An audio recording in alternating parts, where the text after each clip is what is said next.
बिस्मिल्लाहिर्रहमानिर्रहीम। अस्सलाम वालेकुम दोस्तों, मैं Reet Saleem. Welcome to my YouTube channel Novel Orchid. कैसे हैं आप सब लोग? जी तो गाइस, आज हमने पढ़नी है अपने नावल की 10th एपिसोड। तो उससे पहले अगर आपने मेरे चैनल नावल ऑर्चिड को सब्सक्राइब नहीं किया तो सब्सक्राइब कर लें और साथ में बेल आइकन भी प्रेस कर लें ताकि आने वाली वीडियो आपको मिलती रहे। और वीडियो को लाइक शेयर कमेंट कर दिया करें ताकि मुझे भी मोटिवेशन मिलती रहे। चलें स्टार्ट करते हैं 10वीं एपिसोड। प्यार भरा हर एक इशारा प्यारा, इसका हर नज़ारा, जिसने ज़मीं पर प्यार उतारा वो खुद होगा कितना प्यारा। अजियारा सनी को नज़म सुना रही थी। इसकी खूबसूरत और सुरीली आवाज़ पूरे हाल में सुर बखेर रही थी। अबराश इसके अपने बेडरूम से बाहर आए। इस दिन के बाद से आज एक हफ्ता हो गया तो अपने बेडरूम में रहा था, मगर इस सुर बखेरती आवाज़ ने इसकी त्वचा अपनी जानिब मबसूल कराई थी। वो ना चाहते हुए भी खींचता चला है। हाल में वो सनी को अपने पास बिठाए नज़म सुना रही थी। सनी भी बड़ी दिलचस्पी से सुन रहा था। कुछ लम्हे तो अबराश इसकी भी बिल्कुल महव होकर रह गया। तादेर इसकी शहाबी रंगत देखता चला गया। वो शायद यूँ ही खड़ा रहता अगर इसकी नज़र अचानक सामने दीवार पर लगे खूबसूरत से मिरर पर न पड़ती। जहाँ इसको अपना चेहरा नज़र आया तो सारी गहरी सोचें कड़वी जहरीली होती चली गई। आंखों में अंगारे से भरने लगे, खून में शरारे दौड़ने लगे। नफ़रत के बीज जो जड़ पकड़ चुके थे आज वो तनावर दरख्त बन चुके थे, और जो इसकी छाँव तले आएगा वो जलकर भस्म होता चला जाएगा। दुनिया की हर सिनफ़े नाजुक से वो शदीद तरीन नफ़रत करने लगा था, सवाए रशना इसकी माँ और जुनैरा इसकी सगी बहन। बाकी हर लड़की इसके लिए काबिल नफ़रत नाकाबिल कबूल थी। नहीं बर्दाश्त कर सकता तो अपनी ज़िंदगी अपने घर में किसी तीसरी औरत का वजूद, और इस लड़की से तो इसको सबसे ज़्यादा नफ़रत होगी थी।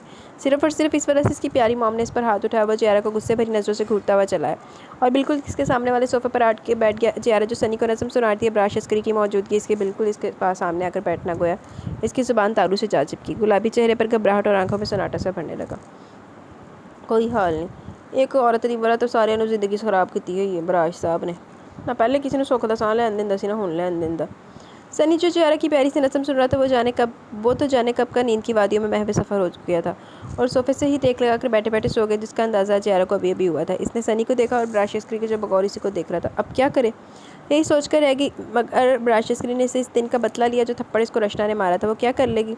सनी भी बेखबर सो गया था, वरना वो ज़रूर अपनी मामा को बुला लाता। जियारा की रीढ़ की हड्डी सनसना उठी। इसके दिल की धड़कन तेज़ से तेज़ तर होने लगी। अब ब्राशस्क्री का चेहरा देखना गोया ज़िंदगी का सबसे बड़ा इम्तिहान, सबसे बड़ी आजमाइश थी। बहुत हिम्मत करके इसने सनी को ठीक से लिटाया, बुक को बंद करके मेज़ पर रख दिया और दीवार पर लगी वॉल क्लॉक देखी जहाँ अभी 1 घंटा बाकी था इसके घर जाने में। मगर ध्यान की हर डोर इसी एक चेहरे में जाकर उलझ रही थी। वो जितना सोचती रही पिछले दिनों के, वो बहुत दिल कड़ा करके इसका सामना करेगी, मगर हर सोच पर पानी फिरता नजर आ रहा था। इसकी हिम्मत, इसका हौसला पस्त पड़ता जा रहा था। बादामी आंखों पर पहरा देती लरसती घनेरी पलके डरते डरते एक बार फिर ऊपर को उठाई थी, मगर वो अंदर ही अंदर हड़बड़ा के रही क्योंकि ब्रश स्क्रीन सलसल टिकटिकी बांधे इसी को देख रहा था। वो सनी की सारी बुक उठा के इसकी बैग में डालने लगी। अब राशस्क्री से नजरें चुराने के लिए कोई तो मसरूफियत चाहिए थी। सनी का बैग क्लोज करके वो खड़ी हो गई। सोफे के पीछे दीवार के साथ किसी शेल्फ में इसका बैग रखा था और जैसे पलटी चल खुद को न संभाल लेती तो यकीनन अब राशस्क्री के सीने से टकरा जाती। माँ सुध के और देख लो हाल नफरत है इन्हों। इसकी दोनों हथेलियाँ ब्राशस्क्री के सीने से लगी हुई थी। इसने ब्राशस्क्री से बचने, इसके टकराने की वजह से अपना बचाव किया था। वो इसके चेहरे इतने करीब से नहीं देख सकती थी, ऐसा लग रहा था खौफ के मारे इसका दिल धड़कना बंद हो जाएगा। जियारा ने अपनी दोनों हथेलियाँ इसके सीने से हटाई और जल्द से जल्द यहाँ से निकलने के लिए पट तोड़ने लगी। वो साइड से निकलती कि ब्राशस्क्री एक कदम और आगे बढ़ा। जियारा पीछे शेल्फ से लगी थी। इसने खौफ से होकर सख्ती से आंखें मीच ली। अब ब्राशस्क्री ने नहायत ही जारहाना तरीके से इसके दोनों शानों से पकड़ा। इसकी सारी उंगलियां इसके नाजुक नातवा शानों में गड़ा के रह गई कि वह दर्द से कराह के रह गई। आंखें खोलो, नहायत ही गुस्से से इसने जियारा को हुक्म दिया जिसे वो तामील नहीं दे सकी। I said open your eyes. अब कि वो ज़ोर से चीखा और बुरी तरह इसका कमज़ोर नाजुक वजूद पूरी तरह झंझोड़ के रखती है। मेरी तरफ देखो, देखो मेरे चेहरे को। इसने जियारा के दोनों गालों में अपनी उंगली और अंगूठा धंसा दिया और इसका चेहरा ऊपर को उठाया। जियारा ने बहुत हिम्मत करके आंखें खोली और दिल पर पत्थर रख के वह झुलसा दागदार डरोना चेहरा देखा। वो सुरख अंगारा देखती आंखें जो इसके वजूद को जला के खाकस्तर कर देंगी, इसके नातवा वजूद को झुलसा देंगी। तकलीफ़ और दर्द के मारे इसकी बादामी आंखों में एक समंदर भरने लगा। अब बोलो, लगा मेरे डर लगा, मेरे चेहरे से घिन आ रही है ना मेरे चेहरे से। तुम यहाँ क्यों आई हो? तुम्हें इस दिन मना किया था ना मत आना यहाँ। बोलो क्यों आई? मेरा चेहरा देखने के बावजूद यहाँ क्यों आई हो? बोलो, जवाब दो। ब्राशस्क्री पूरी तरह धाड़ा। भला वो नाजुक अंदाम कमज़ोर नातवा वजूद कहाँ मुकाबिल के पहाड़ जैसे वजूद का मुकाबला कर सकती थी। बेबसी की इंतहा थी, सब्र बर्दाश्त की आजमाइश, हिम्मत और हौसले का इम्तिहान जिसमें इसको पूरा उतरना था। एक कदम फिर लड़खड़ाने का मतलब था हार जाना, भूख और फ्लास्क का मुँह देखना। सनी को पढ़ाने। Just shut up. सनी को मैं पढ़ा सकता हूँ। तुम यू फूल, सिर्फ तुम्हारी वजह से मैंने थप्पड़ खाया। मेरी मॉम ने मुझे हल्का से डांटा तक नहीं, सिर्फ और सिर्फ तुम्हारी वजह से इन्होंने मुझे थप्पड़ मारा था। उससे बर्बरियत की हद खत्म थी, जाहो जलाल की इंतहा का आखिर था। सॉरी। बकवास मत करो मुझसे। वो फिर ज़ोर से चीखा। ज़ियारा सहम कर रह गई। वो इसके शिकंजे से निकलना चाहती थी, इसकी गिरफ्त से आज़ाद होना चाहती थी, मगर कैसे? कोई तरकीब नज़र नहीं आ रही थी। हर रास्ता मसदूद था। आज इसका आखिरी दिन था, इस घर में नहीं, शायद इस दुनिया में भी। आज इसका जिस्म रूह से आज़ाद हो जाएगा। इसकी आती जाती सांसें रुक जाएंगी, चेस्ट जलती धड़कना बंद हो जाएंगी। अबराश। जुनैरा भागती हुई आई थी। 3 बजे का टाइम था। जुनैरा अपने बेडरूम में कुछ देर सोने के लिए गई थी। सनी की तरफ से बिल्कुल बेफिक्र हो गई थी। इसकी देखभाल, इसका ख्याल करना, पढ़ाई, ताकि अगर सनी कुछ खाने की फरमाइश करे तो वो भी जियारा के ज़िम्मे था। माँ सदके जाए, ट्यूशन टीचर रखी कि तू आयारा खलीती है जियारा, हद नहीं होगी। दरिया मामा भी होंगी मार्केट दे विच। अजियारा के हाथ में बहुत जायका था। सनी कभी नूडल्स, कभी आलू की चिप्स, कभी कबाब कटलेट्स, तो कभी मैकरोनी फ्रेंच फ्राइज़ की फरमाइश करता। अजियारा से बनवा के पेट भर के खाता था। अभी 1 घंटा पहले अजियारा ने अपने हाथों से आलू चिकन के कबाब बनाए थे। जुनैर ने भी खाए और इसे भी बहुत पसंद आए। अजियारा इसे बहुत अच्छी लड़की लगी और लड़कियों की तरह चालाकी होशियारी नहीं थी इसमें, या कभी खूब बन के मेकअप किए वो आती थी कि ना आती थी कि सनी या घर के किसी फ़र्द पर गलत इंप्रेशन पड़े। नहाई थी सीधी सारी सीधी, सिर्फ सनी की पढ़ाई से मतलब था। धीमा बोला है जब ख़ानदानी तौर तरीके अपनाइत भरा अंदाज़। इसने सुनहरा का दिल जीत लिया। सबसे बढ़कर वो सनी का इससे ज़्यादा ख्याल रखने लगी थी। अपने डैड की चॉइस पर इसे फ़ख्र था। हाँ, अगर वो इस घर में किसी से डरती सहमी थी तो वो था अबराश अस्करी। इसका गुस्सा, जलाल, हित्ता का मेज़ रवैया, अभी तक तो इसने यही महसूस किया था अगर वो अबराश अस्करी के चेहरे से डरी होती तो यकीनन और बहुत सी लड़कियों की तरह वो भी दूसरे दिन भाग चुकी होती। इस वक्त भी वो अबराश अस्करी के अताब का निशाना बनी हुई थी। अबराश अस्करी का चीखना चिल्लाना, इसका गुस्सा होना, यही वजह थी कि जुनैरा देरी से बाहर आई। और वही हुआ जिसका डर था। अबराश अस्करी ने इसके चेहरे को सख्ती से अपनी उंगलियों में जकड़ा हुआ था। जियारा डरी सहमी, दर्द और तकलीफ से कांपती कपकपाती खुद को छुड़ाने की मज़ाहमत कर रही थी। अबराश छोड़ दो जियारा को। जुनैरा की आवाज़ पर अबराश अस्करी ने पीछे पलट कर देखा। इसकी गिरफ्त ढीली पड़ी थी। जियारा मौके से फ़ायदा उठाती हुई इसका मजबूत आहनी शिकंजा तोड़ती जुनैरा के पीछे भागी और जुनैरा के पीछे जा छुपी। अबराश, कुछ तो शर्म करो, क्यों इस बेचारी के पीछे पड़ गए हो? जुनैरा को बहुत बुरा लगा अबराश अस्करी का रवैया। इसको बोलो ये मेरे घर से दफ़ा हो जाए, वरना मैं इसको जान से मार दूंगा। इसने नहायत गैसो गज़ब से कहते हुए सुर्ख आंखों से जुनैरा के पीछे छुपे वजूद को पूरा। पागल तो नहीं हो गए तुम? अजियारा यहाँ सनी को पढ़ाने आती है। क्यों पढ़ाने आती है? मैं क्या मर गया हूँ? जब मैंने तुमसे कहा था कि सनी को मैं पढ़ाऊँगा तो तुम्हारी समझ में नहीं आती बात?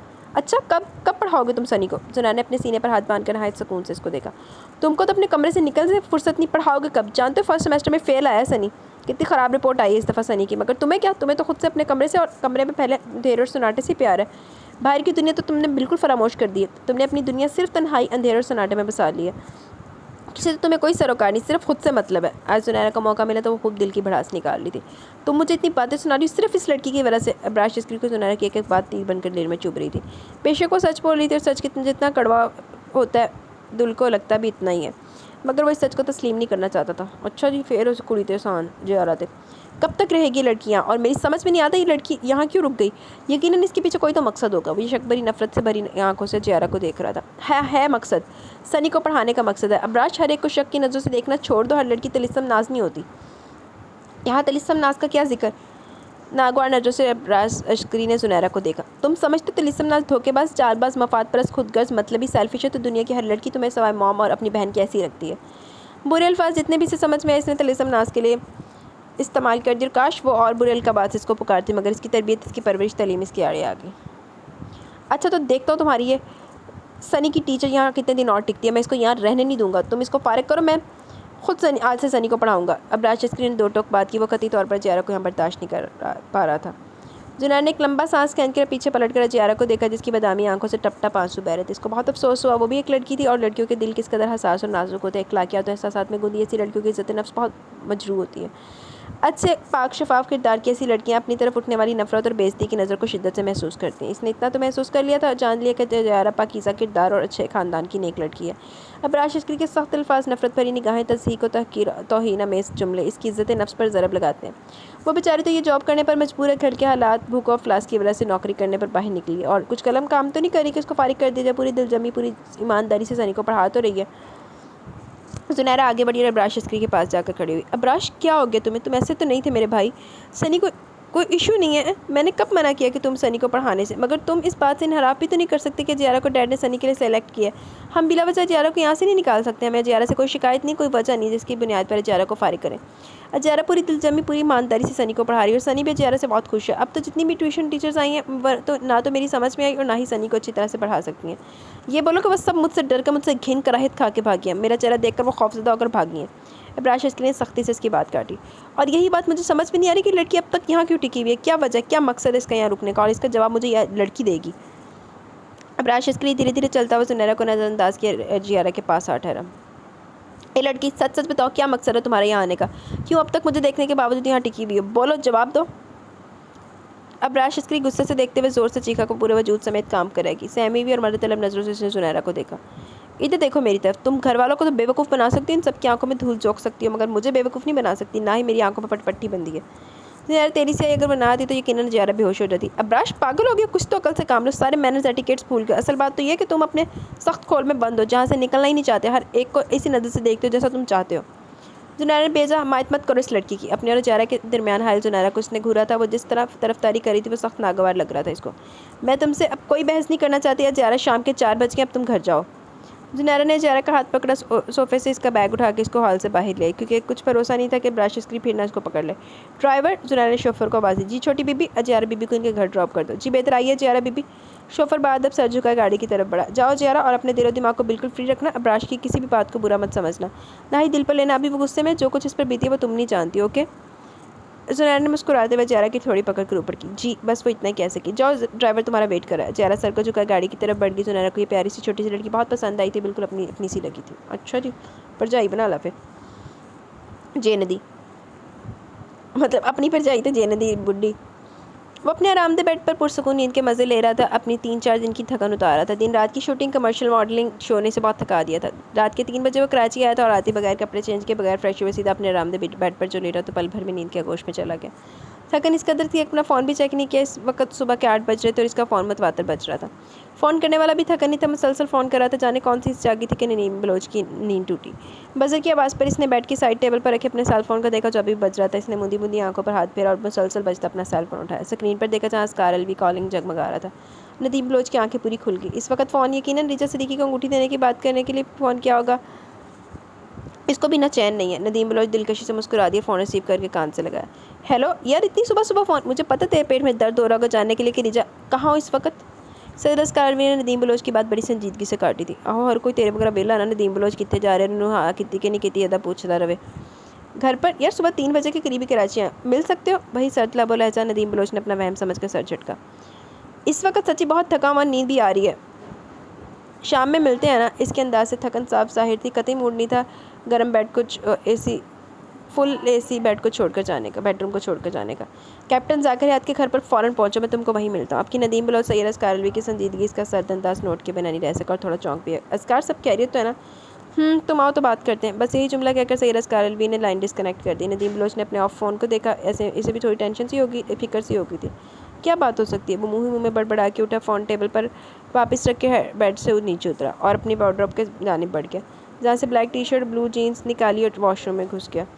ठीक आधे घंटे पर वो अपनी गाड़ी में जाकर हयात के बंगलों के पास था। हॉर्न की आवाज़ पर चौकीदार ने मेन गेट खोला। ब्लैक चमचमाती गाड़ी अंदर दाखिल हुई। ठीक आधे घंटे बाद वो अपनी गाड़ी में जाकर हयात के बंगलों के पास था। हॉर्न की आवाज़ पर चौकीदार ने मेन गेट खोला। ब्लैक चमचमाती गाड़ी अंदर दाखिल हुई। नदीम बलोच अपनी ब्लैक चमचमाती गाड़ी से बाहर निकला और भारी मजबूत कदम अंदर की जाने बढ़ाए। बड़े से ड्राइंग रूम में कैप्टन साकर हयात और कैप्टन सैयद अस्कार अलवी पहले बैठे इसका वेट कर रहे थे। अस्सलाम वालेकुम। नदीम बलोच ने दोनों के बारी बारी देखा, मुसाफे के लिए हाथ बढ़ाया। वालेकुम अस्सलाम। दोनों ने संजीदगी से जवाब दिए। इन दोनों के चेहरे से लग रहा था कि बात कुछ सीरियस है, कोई वजह जिसके लिए इसको यहाँ बुलाया गया। बैठिए। जाकिर हयात ने मेज़बानी निभाते हुए सामने सोफे पर बैठने का इशारा किया। सब ठीक तो है ना? तुम दोनों मुझे कुछ परेशान लग रहे हो, क्या बात है? शबनम ने तुम्हें फ़ोन किया था? बात की शुरुआत सैयद अस्कार अलवी कर चुका था। हाँ किया था। जब मैं तुमने क्या जवाब दिया था? वो मुझसे मिलने के लिए बोल रही थी, बुला रही थी। वो कह रही थी 1 घंटे में मुझसे मिले, मगर तुम खुद सोचो कैसे पॉसिबल हो सकता है? मैं वहाँ इस्लामाबाद में था, सुबह शाम बिजी रहा। ड्रामा की शूटिंग, कमर्शियल मॉडलिंग शो, इन सबको 4 दिन में करना था। वो सब ज़रूरी था कंप्लीट करना, तो इसीलिए तुमने मना कर दिया मिलने से। सैयद अस्कार अलवी ने बात काट दी। हाँ तो जाहिर सी बात है ना, मैंने फ़ौरन इनकार कर दिया। इस वक्त मैं और हैदर रिजा सिद्दीकी के साथ कमर्शियल की शूटिंग के लिए जाने वाले थे। तो अब तुम बताओ क्या ज़रूरी था मेरा काम या शबनम जैसी लड़की से मिलना? सैयद अस्कार अलवी ने सिर्फ इसी एक लफ्ज़ कहने पर इत्तफाक के फिर जाकिर हयात को देखा। इसने भी सैयद अस्कार अलवी की जानिब देखा। आओ मेरे साथ। सैयद अस्कार अलवी खड़ा हो गया। जाकिर हयात और नदीम बलोच भी साथ खड़े हो गए। सैयद अस्कार अलवी एक बेडरूम में दाखिल हुआ। दीवार पर सजी कदावर पेंटिंग के आगे खड़ा हुआ। अपने पीछे खड़े जाकिर हयात को देखा। नदीम बलोच को कुछ समझ में नहीं आया कि सैयद अस्कार अलवी को इस कदर कदावर खूबसूरत पेंटिंग के आगे क्यों लेकर आए। जाकिर हयात सैयद अस्कार अलवी का इशारा समझ चुका था। वो आगे बढ़ा और इस कदावर खूबसूरत सी पेंटिंग को हल्के से सिरकाया, जो बड़े आराम से किसी स्लाइडिंग विंडो की तरह सिरकती चली गई। नदीम बलोच ने बड़ी हैरत भरी नज़रों से इस पेंटिंग को फिर जाकिर हयात को देखा। आइए। जाकिर हयात ने नीचे अंडरग्राउंड जाने वाली सीढ़ियों से नीचे उतरने लगा। इसके पीछे सैयद अस्कार अलवी नदीम बलोच को आने का इशारा करता नीचे उतरा। नदीम बलोच नीचे उतरा तो नज़र चारों तरफ पड़ी। अंडरग्राउंड में एक बड़ा सा कमरा बना हुआ था। नहायत खूबसूरत डेकोरेट किया गया था। द बेस कारपेट, खूबसूरत कलर स्कीम, एक अदर टेबल और चेयर और 7 रॉकिंग चेयर भी। इसके अलावा सिर्फ सेंटर में दीवार से लगा जहाज़ी साइज़ बेड जिस पर ब्लैंकेट डाले शायद कोई लेटा हुआ था। कमरा चूँकि फुल एसी में था इसलिए किसी किस्म का हबस, घुटन या गर्मी का एहसास नहीं था।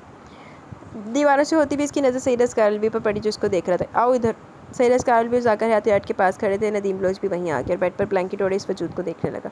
वो चेहरा कुछ जाना पहचाना सा था। इसके चेहरे से साफ जाहिर था किसी ने बड़ी बेदर्दी से जालमाना तरीके से इस पर तशद्दुद किया। इस चेहरे पर जा बचा नील के निशान जख्म थे। गोया पूरा चेहरा बिगाड़ दिया था। सोचन की वजह से बहुत अजीब तासुर दे रहा था ये चेहरा। मगर आखिर ये है कौन और सैयदा स्कारलवी इसको क्यों यहाँ लाया? अजीब से उलझन में वो गिरफ्तार हो गया था। मैनू लगता है शबनम आज जिन्होंने दी बलोच दी वजह तो सारा कुछ बर्दाश्त करना पिया। अस्कार कौन है ये? तुमने यकीनन नहीं पहचाना होगा। नहीं, ये शबनम है। व्हाट? कोई धमाका हुआ था। ऐसा लगा इस इमारत की पूरी छत इसके सर पर आखिर। व्हाट? धचका ज़बरदस्त था। इसने मज़ीद करीब होकर ज़ख्मी चेहरे को देखा। पूरे बर्तन पे जैसे झुरझुरी सी भर गई।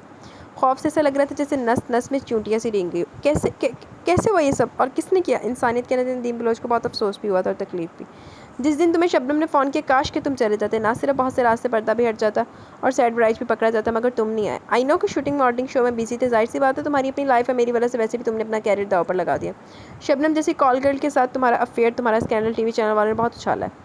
पुरतकल्लुफ़ अंदाज तंज भरे लबो लहजे ने नदीम बलोच को शर्मिंदगी की अथाह गहराइयों में धकेल दिया था। नदीम, मैं तुम्हारा बहुत मशकूर हूँ, तहे दिल से तुम्हारा एहसानमंद भी हूँ कि इस नाटक को आगे तक चलाया जिसकी वजह से हमें बहुत सी इन्फॉर्मेशन मिली, बहुत से मोहरे मंजर नाम पर आए।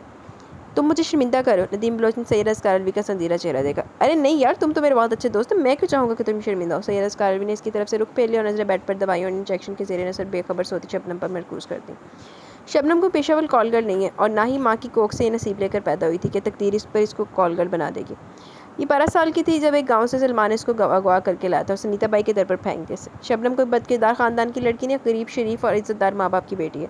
आज अगर वो इस मुकाम पर है तो इसकी वजह बहुत से लोग हालात हैं। वो बेचारी तो इन दरिंदा सिर्फ लोगों के रहमो करम पर थी। वो जैसा जैसा कहती कि शबनम करती। शबनम की ज़िंदगी से ज़िंदगी की नमक ख़त्म हो चुकी थी मगर हमने शबनम से वादा कर लिया कि अगर हमारे साथ देगी तो इस दलदल इस गंदगी से, इस गलाजे से हम इसको बाहर निकालेंगे। बहुत रिस्की था ये काम। सब कुछ ठीक ठाक चल रहा था मगर 3 दिन पहले ज़ाकरियात कहते कहते रुक गया। 3 दिन पहले इसको बस ये खबर मिली कि रहबर होटल से एडवर्टाइज आएगा। वो जल्द से जल्द तुम्हारे साथ वहाँ इस होटल में जाना चाहती थी ताकि किसी को कोई शक ना गुजरे। इसलिए तुम्हारे साथ होटल में जाकर मैं और जाकर अपनी टीम को लेकर पहुँच जाते मगर तुम तो ना आए। मगर होटल के इस रूम में जहाँ शबनम ठहरी हुई थी सलमान पहुँच गया। सलमान को इस पर शक हो गया तो इसने वहीं शब पर शबनम को इतना मारा, इस कदर तशद्दुद और अपनी हवस का निशाना बनाया कि अगर कोई और वहाँ होता तो इसकी रूह बिलबिला उठती। सलमान ने शबनम के साथ बहुत जारहाना जालमाना सलूक किया।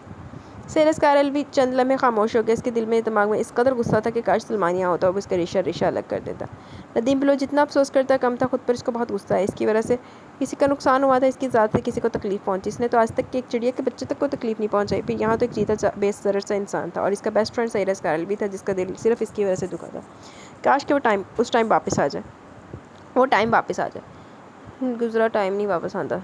उन पछता बैठ के जानते जितना बुरा शबनम के साथ हुआ इससे कहीं ज़्यादा और बुरा होने जा रहा था अगर बर वक्त सहरबान और इसके साथी की मदद से वहाँ से शबनम का निकाला होता। सलमान ने शबनम का चेहरा भले ही दागदार ज़ख्मी कर दिया था मगर इसके जिस्म के किसी भी हिस्से पर इसने भूले से कोई निशान नहीं लगाया, कोई ज़रब नहीं लगाई। पता क्यों? नदीम बलोच ने सवालिया नज़रों से सैयदा स्कारलवी को देखा। वहीं कैप्टन जाकर हयात ने अपना सर झुका लिया कि कोई बेगैरत रज़ील इंसान शबनम की भरना वीडियो बनाकर फेसबुक पर, यूट्यूब और डेली मोशन पर अपलोड करना चाहता था। जिस बात की शिद्दत से सैयदा स्कारलवी का चेहरा सुर्ख हो गया। इसने इतनी ज़ोर से अपने जबड़े भेजे थे कि दिमाग की हरी नीली नसें सारी उभरी थी। हाथों की मुट्ठियाँ बनाकर सख्ती से भेजा था कि महसूस हुआ हथेली की कोई हड्डी न चटक जाए।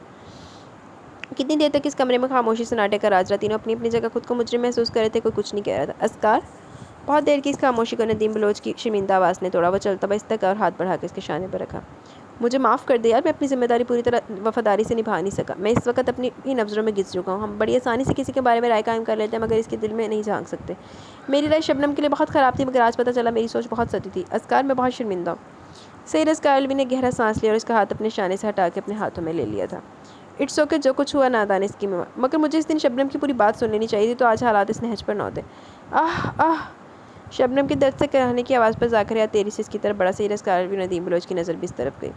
वो नींद में करारी थी। दर्द की शिद्दत से इसकी सांसों का तनफ्फुस कभी तेज़ तो कभी स्लो हो जाता। हर एक आधे घंटे पर इसकी कराहने की आवाज़ निकलती। ज़ाकरिया ने दुख भरी नज़रों से शबनम को देखा। अस्कार, किसी को पता नहीं कि शबनम यहाँ नहीं और ना ही कभी पता चलेगा। इनके लिए एक मौमा बना देगा कि शबनम को ज़मीन खा गई या आसमान निकल गया। सर, सलमान का क्या करना है? मैं चाहता हूँ इसकी मौत मेरे हाथों। कैप्टन ज़ाकरिया के चेहरे पर गुस्से की लातादार लकीरें थीं।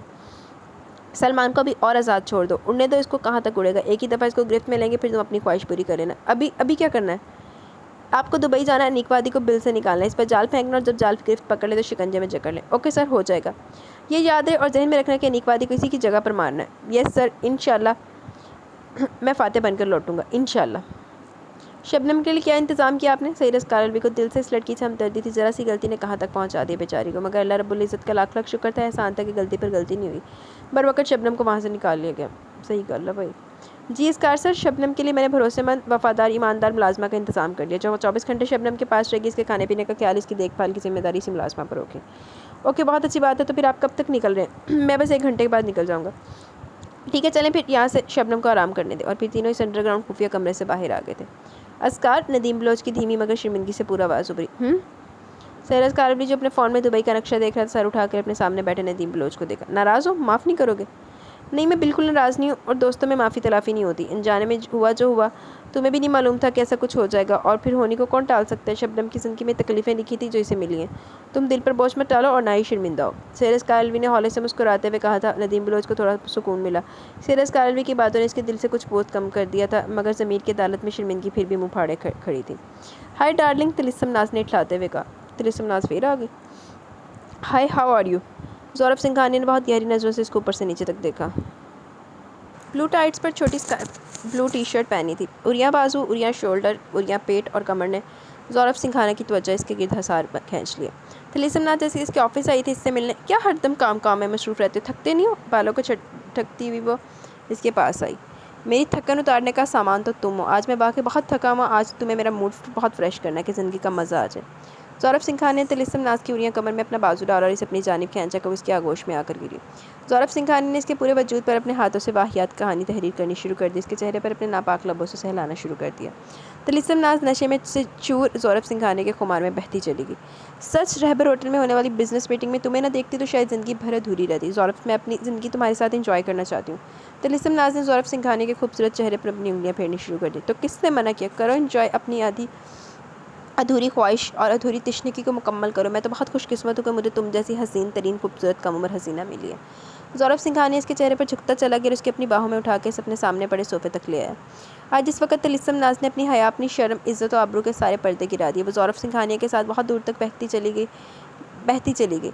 ये ज़मीन और कितना जुल्म, कितनी बेरारवी, रियाकारी, जिनाकारी बर्दाश्त करेगी, और कितने गुनाहगारों के गुनाहों को सहेगी। हवा की बेटी और आदम का बेटा की ऐसी नाज़ेबा हरकतें देखकर सर शर्मिंदगी से पूरी तरह झुक गया। ज़मीन पर बोझ पड़ता ही जा रहा था, गुनाहों का, गुनाहगारों का। इंसान की सिफ्त में ऐसे ही बहुत से वहशी दरिंदा सिफ्त लोग पूरी दुनिया में फैलते जा रहे हैं, जो हराम हलाल की तमीज़, जायज़ और नाजायज़ के दरमियान का फ़र्क कदरे भूल चुके हैं, या फिर सही मानों में समझना नहीं चाहते, मगर कब तक शैतानियत के दरबार में सजदा देते रहेंगे, इनकी परस्तिश, इनकी पूजा करते रहेंगे। बहुत जल्द इन रज़ील और ख़बीस गुनाहगारों का बुत टूट जाएगा, चकनाचूर हो जाएगा, पाश पाश रेज़ा रेज़ा हो जाएगा। दरवाजे पर हौले से दस्तक दी जा रही थी। कम इन। ज़ौरब सिंघानिया खड़ा हुआ। तिलिस्म नाज भी फ़ौरन अलर्ट हो गया। अपनी पोजीशन ठीक करती वो रुख मोड़कर अपने छोटे से पर्स से मिरर निकाल कर अपने चेहरे का मेकअप दुरुस्त करने लगी। अदियत जौहर अंदर दाखिल हुआ। हाँ अदियत, कहो क्या बात है? साउथ अफ्रीका से डेलीगेशन है, मैंने इन्हें होटल में ठहरा दिया। ओके। ज़ौरब सिंघानिया ने सोफे पर बैठी तिलिस्म नाज को देखा जो लिपस्टिक लगा रही थी। तुम गाड़ी निकालो, मैं आ रहा हूँ। ओके। अदियत जौहर वापस चला गया। खैरियत, कोई मीटिंग आ गई है? तिलिस्म नाज ने मिरर और लिपस्टिक अपने बैग में डाली और लहराती हुई ज़ौरब सिंघानिया के बारों से लगी। हाँ बहुत ज़रूरी है, क्या ख्याल है, चलो कि मेरे साथ? मैं? इसने अंगूठे का इशारा अपने सीने की जानिब किया। हाँ तुम, जब ज़िंदगी भर मेरे साथ रहने का फैसला कर लिए तो मेरे साथ कदम से कदम मिलाकर नहीं चलोगी? ज़ौरब सिंघानिया ने इसकी उरिया कमर में अपना हाथ डाल कर इसे खुद से मज़ीद करीब किया। ऑफ कोर्स डार्लिंग, क्यों नहीं, एक अदा से मुस्कुराई थी।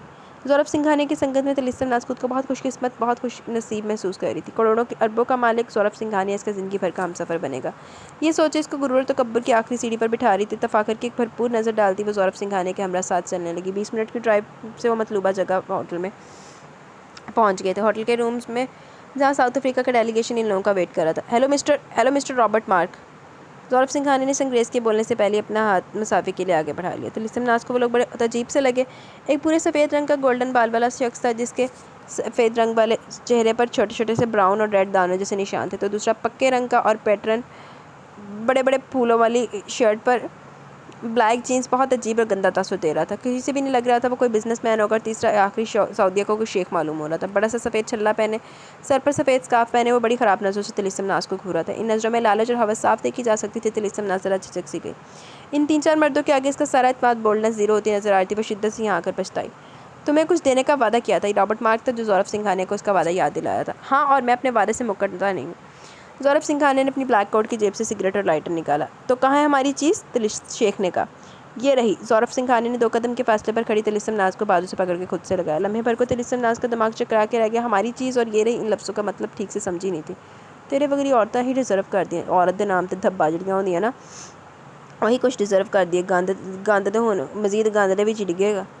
वल्ला वल्ला सुभान अल्लाह, ये तो कोई जन्नत की हूर लगती है। वो शेख खड़ा हुआ और तिलिस्म नाज के पास है, इसके चेहरे पर हाथ फेरा। ये क्या बेहूदगी है? तिलिस्म नाज ने बुरी तरह शेख का हाथ अपने चेहरे से झटका। मगर तुमने तस्वीर तो किसी और की भेजी थी, रॉबर्ट मार्क ने कहा। वो ज़ौरब सिंघानिया हौले से हंसा। इसका चेहरा बुरी तरह मस्क हो चुका है, मगर खैर चेहरा बिगड़ा ना, इसके जिस्म थोड़ी बहुत जल्द वो भी तुम लोगों के पास होगी। जी भर के इसके जिस्म को इस्तेमाल करना, और जब दिल भर जाए तो इसके जिस्म से किडनी, दिल, आंखें निकाल के बेच देना। तिलिस्म नाज पर तो जैसे इस पूरी इमारत की छत ही आ गिरी हो। ये ज़ौरब सिंघानिया का कौन सा रूप था? वो बहुत बड़ा धोखा खा गई थी। इसको जल्द से जल्द यहाँ से निकलना था। ज़ौरब सिंघानिया की बात पर इन तीनों का बेहंगम जाहिलाना कहकर पूरे कमरे में गूंजा। ठीक कहते हो तुम। वो अपशी काला सोफे से खड़ा होकर बैठे से अंदाज़ा नहीं हुआ कि इसका कद काट क्या है, मगर खड़े होने पर इन सब में सबसे ज़्यादा लंबा और चौड़ा यही था। तिलिस्म नाज तो अंदर तक डर कर रह गई। ये लो, जब तक इसे गुजारा कर लो। ज़ौरब सिंघानिया ने रॉबर्ट मार्क के पास तिलिस्म नाज को धकेला था, मगर शेख ने रॉबर्ट मार्क से पहले चील की तरह झपट्टा मार के उसको अपनी गिरफ्त के शिकंजे में जकड़ लिया। हम इस हूर की मुंह मांगी कीमत देगा। माशाल्लाह, हुस्न तो यहाँ जैसे चप्पे चप्पे पर बिखरा पड़ा। छोड़ो मुझे, यू ब्लडी बास्टर्ड। तिलिस्म नाज पूरी जान तोड़ कोशिश करी थी इस मजबूत शिकंजे से बाहर निकलने की, मगर वो फंस चुकी थी, बुरी तरह फंस चुकी थी। इसके चीखने चिल्लाने, मज़ाहमत, एहतजाज करने पर वो सब ज़ोर ज़ोर से हंस रहे थे। ज़ौरब, तुम मेरे साथ ऐसा नहीं कर सकते। आंखों में आंसू भरे वो बुरी तरह ज़ौरब सिंघानिया को घूर रही थी। ज़ौरब सिंघानिया सिगरेट का एक लंबा कश लेकर धुआं हवा में उड़ाता हुआ इसके पास आया। मुझे तुम में कोई इंटरेस्ट नहीं था बेबी। तुमने मुझे होटल रहबर में होने वाली मीटिंग में देखा और मुझ पर फिदा होगी। मर मिटी थी मेरी खूबसूरती, मेरी पर्सनैलिटी, मेरी दौलत और प्रॉपर्टी पर। मैंने ना तो तुमको देखा एक नज़र, ना ही तुम पर तवज्जो दी, मगर तुम खुद ही किसी पक्के फल की तरह खुद ब खुद मेरी झोली में आ गिरी। और हम जैसे को तो सिर्फ एक इशारा चाहिए जो तुमने मुझे दिया, और मैंने इसका फ़ायदा उठाया। अब तुम चुपचाप इन लोगों के साथ जाओ। आई किल यू, वो ज़ोर से चीखी। पता है तुम हसीना का चीखना चिल्लाना खुद को हम जैसे दरिंदों से बचाना हमारे अंदर के जानवरों को और मजबूत करता है। तुम्हारे गालियाँ देना हमें तुम्हारी तरफ अट्रैक्ट करता है। तुम जैसी खूबसूरत लड़कियाँ अपनी ज़िंदगी में बहुत हमारे काम आती हो, और मरने के बाद भी। हमारी तो हर जगह चांदी चांदी, सोना सोना रहती है। ज़ौरब सिंघानिया ने मकरूह खबासत भरी हंसी से तिलिस्म नाज के वजूद को देखा। सर, अदियत जौहर सबके लिए विस्की की गिलास बना के ले। सब ने एक एक गिलास उठा होंठों से लगा लिया। ज़ौरब, मुझे जाने दो। देखो, मैंने तुम्हारा कुछ नहीं बिगाड़ा, प्लीज़ मुझे जाने दो। गुस्सा करना बेवकूफ़ी था। वो मिन्नत समाजत करने लगे। हाँ, वाकई तुमने मेरा कुछ नहीं बिगाड़ा। जहाँ इस वक्त तुम खड़ी हो ना, यहाँ तो किसी और को होना था। इसका गुड लक और तुम्हारा बैड लक। क्या करें डार्लिंग, हमारी हवस का पेट ही नहीं भरता। हमारी तो जन्नत तुम हसीना ही हो। मैं तुम्हें अपने आइलैंड पर ज़रूर रखता, मगर मुझे मामूली सा भी लड़कियों के जिस्म के किसी भी हिस्से पर दाग धब्बा बर्दाश्त नहीं। और तुम्हारी कमर पर जो धब्बा है, मुझे इससे घिन आई, कराहत महसूस होने लगी। जब भी तो मैंने डिसाइड किया कि ये जो डेलीगेशन है तुमको इसके हवाले कर दिया जाए। तुम्हें अपने रब का वास्ता मुझे जाने दो, खुदा के लिए मुझे जाने दो। आज जो इनके सारी से गिड़गिड़ा के भीख मांग रही थी, आज जड़ा इन्हों दाग धब्बा भी नहीं पसंद ते आईलैंड भी है, कौन लग रहा था सारे। छोड़ दो ये रोना धोना और चलो हमारे साथ हमारी दुनिया में, हमारी जन्नत में, जहाँ ऐश ही ऐश, नशा ही नशा, जहाँ तुम्हारी जायज़ होना जायज़ ख्वाहिशात पूरी होंगी। तुम हमें खुश रखो, हम तुम्हें खुश रखेंगे। रॉबर्ट मार्क ने इसकी उरिया कमर पर हाथ फेरा। तिलिस्म नाज को ऐसा महसूस हुआ जैसे वो कितने सांप और बिच्छुओं की लपेट में आ गई। तिलिस्म नाज के जहन की स्क्रीन में अपना सारा पिछला गुजरा वक्त किसी फिल्म की तरह तेजी से चलने लगा। और इनमें जो चेहरा सबसे ऊपर उभरा था वो था इब्राश अस्करी का। किस तरह इसने इब्राश अस्करी का मजाक उड़ाया था, इसका दिल दुखाया था। आज तकदीर सब कुछ सूद समेत लुटा रही थी। ऐसा तो होता है फिर इस तरह के कामों में यार, दुनिया में आपने मौका फालते अमल भुगत के जाना है। चलो अब निकलने की करो, ज़ौरब सिंघानिया ने कहा। नहीं, मुझे नहीं जाना, छोड़ो मुझे। तिलिस्म नाज फड़फड़ाने लगी, चीख रही थी। अदियत, ज़ौरब सिंघानिया ने अदियत जौहर को कुछ इशारा किया। Yes sir. Adiyat Jauhar chloroform लिया और रुमाल में डाल के फड़फड़ाती हुई तिलिस्म नाज के मुंह और नाक पर रख दिया। वो लम्हे भर में अपने सारे अक्लो खुद से बेगाना होती शेख की बाहों में बेहोश होगी। चलो जल्दी करो, जल्दी। तीनों तिलिस्म नाज को लिए गाड़ी में बैठे ज़ौरब सिंघानिया अदियत जौहर के साथ वापस अपने ऑफिस में चला आया था। चलो जल्दी करो, जल्दी। तीनों तिलिस्म नाज को लिए गाड़ी में बैठे ज़ौरब सिंघानिया अदियत जौहर के साथ वापस अपने ऑफिस चला आया था। सनी मत तंग करो, यूनिफॉर्म चेंज करो। नहीं नहीं करूँगा, जिया कराएंगी, सनी ज़िद्दी लहजे में बोला। बेटा बुरी बात है, आप वैसे इनसे इतना काम लेते हो, इनसे अपनी फरमाइशी डिशेस बनवाते हो, कहानियाँ सुनते हो, कभी कभी खिलौनों से भी खेलते हो। अब एक नई फरमाइश। जुनैरा ने सनी को समझाया, मगर वो इस वक्त बिल्कुल ज़िद्दी बच्चा बना हुआ था। जुनैरा की बिल्कुल नहीं सुन रहा था। जुनैरा वैसे अपने घर को नहीं जानती, माँ के घर ही पई रही। मैंने कह दिया ना, बस कह दिया। वो चीखता हुआ जुनैरा के पास से खड़ा हुआ और मुंह फुला के दूसरे सोफे पर बैठ गया। अस्सलाम वालेकुम। अजियारा BCS में आ चुकी थी। और शुक्र तुम आ गई। देखो ज़रा, आज सनी बिल्कुल मेरे काबू में नहीं आ रहा। क्यों भाई सनी, मम्मा को क्यों तंग किया जा रहा है? जिया आ गई, जिया आ गई। सनी अजियारा की बात सुने बगैर सोफे से तेरी से उठा और भागता हुआ अजियारा की टांगों से लग गया। सनी आराम से। जुनैरा इसकी जल्दबाजी पर चीखी, कहीं वो गिरी ना जाए। अरे, अजियारा ने भी तनबीह की और अपनी टांगों से चिपके सनी को झुककर अपनी गोद में उठा लिया। बहुत शरारती हो गया। अजियारा ने सनी के फूले फूले सुर्ख और सफ़ेद गाल पर प्यार किया। अजियारा तुमको बहुत सताने लगा, पक्का दीवाना हो गया तुम्हारा। जुनैरा की बात पर वो हौले से मुस्कुरा दी और सनी को चाह से देखने लगी। चलो पहले चेंज करते हैं, फिर पढ़ाई की तरफ आएंगे, मगर इससे पहले आप मुझे ये बताएं कि कुछ खाया है?